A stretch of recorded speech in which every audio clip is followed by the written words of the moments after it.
मुदखेड शहरात 27 ऑगस्टच्या रात्रीपासून पावसाने धुमाकूळ घातला असून सतत पडणाऱ्या पावसामुळे शहरासह तालुक्यातील अनेक गावांना पुराच्या पाण्याने वेढला। शहरातील उमरी रस्त्यावर न्याहाळी नदीच्या बाजूस शहरातील वास्तव्यास असलेले नागरिक काझी अझीजुद्दीन यांच्या संपूर्ण शेतात 28 ऑगस्टपासून पुराचं पाणी साचलं।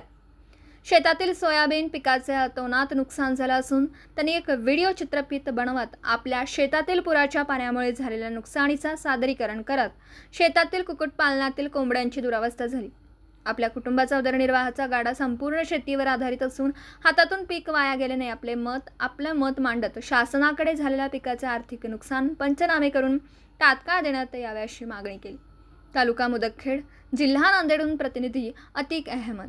नमस्कार साहेब, मी मुदखेडहून अझीजुद्दीन काझी, शेती न्याहाळी। माझा शेत पाण्यामध्ये पूर्ण बुडलेला आहे, मला काहीच उरलं नाही। मी कर्ज घेऊन स्वतः शेतीमध्ये मेहनती करून पूर्ण लागण लावून मला 30 ते 35 हजार रुपये 40 हजार रुपयेपर्यंत खर्च आला, काहीच उरलं नाही। पूर्ण शेत पाणीमध्ये शिरलेलं आहे। बघा साहेब, काहीच नाही, आम्हाला काय करावं आता, कसं जिंदगी काटावं, कसं जीवन कटावं। आमचं या शेतीवरच आमचं पूर्ण जीवन आहे।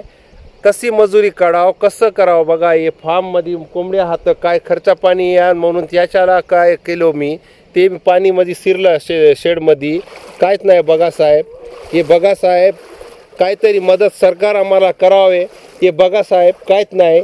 कोंबड्यासुद्धा मधात बसलेलं आहे, तुम्हाला दाखवलं साहेब।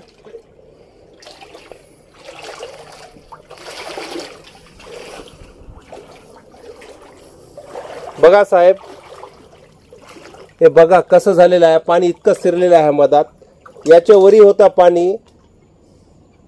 बघा कसं करावं, ऊस पूर्ण बाजूचा शेजारीचा पडलेला आहे, काहीच नाही। कोंबड्या वरी बसलेल्या आहे, याला काहीच नाही। कसं जिंदगी कटावं आमची,